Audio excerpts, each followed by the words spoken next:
wabarakatuh. Hai guys, perkenalkan nama saya Resmia dengan NIM 2330 103052. Perkenalkan nama saya Weni Devian Putri Muartan dengan NIM 2330 103069. Kami dari kelompok 5 dengan materi tentang rencana pengembangan program sekolah dan madrasah. Selamat menyaksikan. A. Pengertian rancangan pengembangan program sekolah atau madrasah. Perencanaan memiliki peran penting dalam ruang lingkup pendidikan dan penentuan, sekaligus memberi arahan untuk mencapai tujuan yang diinginkan. Ada 3 menurut pendapat. Pertama, perencanaan menurut Udin, yaitu proses penyusunan berbagai keputusan yang akan dilaksanakan pada masa yang akan datang untuk mencapai tujuan yang telah ditentukan.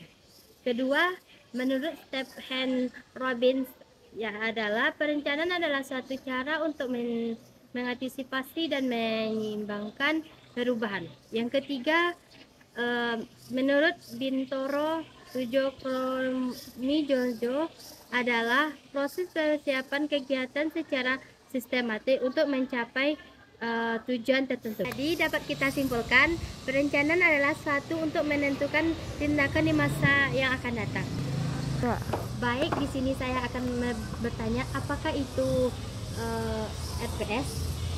Pengertian RPS adalah suatu dokumen tentang gambaran sekolah di masa yang akan datang dalam mencapai perubahan atau tujuan sekolah yang telah ditetapkan. RPS ini sebuah dokumen perencanaan yang dibuat oleh sekolah untuk perubahan fisik dan non-fisik sekolah dalam meningkatkan mutu pelayanan sekolah. Yaitu tujuan perencanaan pengembangan sekolah. Yang pertama, menjamin agar perubahan tujuan sekolah yang telah ditetapkan dapat dicapai dengan tingkat kepastian yang tinggi dan risiko yang kecil.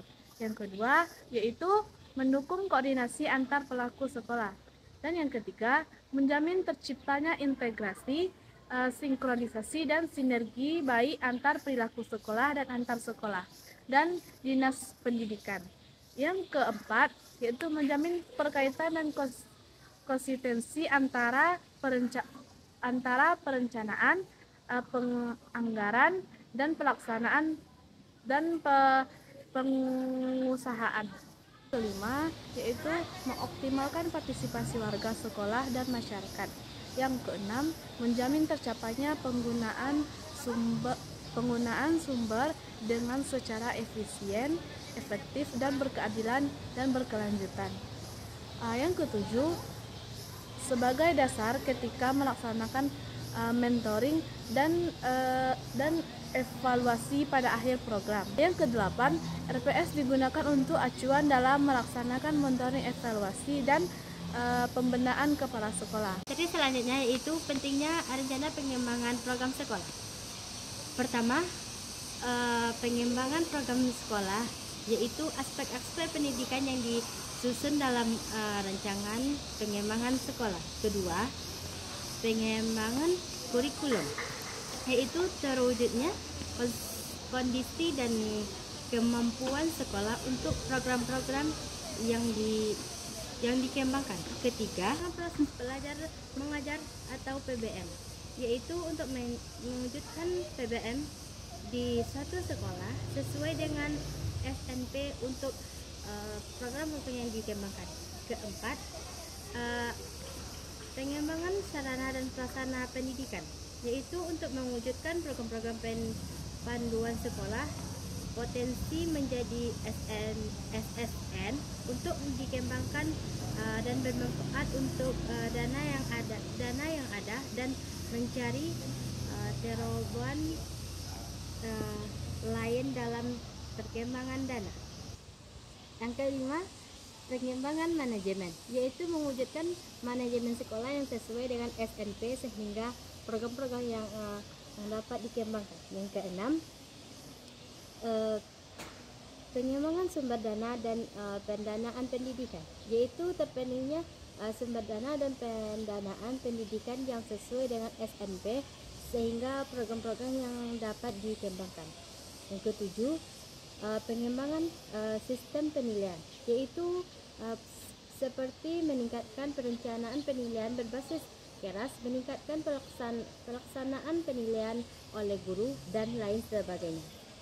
Yang kedelapan, mengembangkan lingkungan sekolah untuk mewujudkan sekolah yang kondusif, sehat dan nyaman guna mendukung proses pembelajaran di sekolah.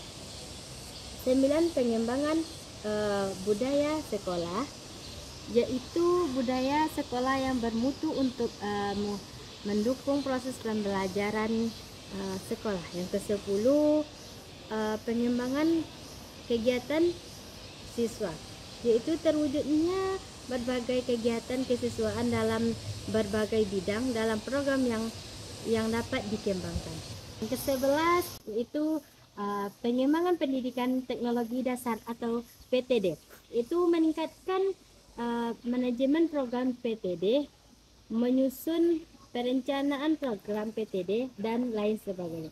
Ke-12, pengembangan pendidikan kecakapan hidup atau PKH atau life skill education untuk meningkatkan supervisi. Kedua, mengevaluasi dalam program pendidikan kecakapan hidup dan lain sebagainya. Ada materi selanjutnya yaitu D tentang prinsip-prinsip dalam rencana pengembangan sekolah. Yang pertama yaitu mengacu pada tujuan, yang kedua dapat dilaksanakan, yang ketiga komprehensif dan integratif, yang keempat efektif dan efisien. Dan materi selanjutnya yaitu yang E, proses penyusunan rencana pengembangan program sekolah. Yang pertama, mengkaji kebijakan yang relevan. Yang kedua, menganalisis kondisi sekolah. Yang ketiga, merumuskan tujuan. Dan yang keempat, mengumpulkan data dan informasi. Yang kelima, merumuskan dan memilih alternatif program. Dan yang keenam, menetapkan langkah-langkah dan kegiatan pelaksanaan sekolah. Sekian video kami ucapkan terima kasih. Assalamualaikum warahmatullahi wabarakatuh.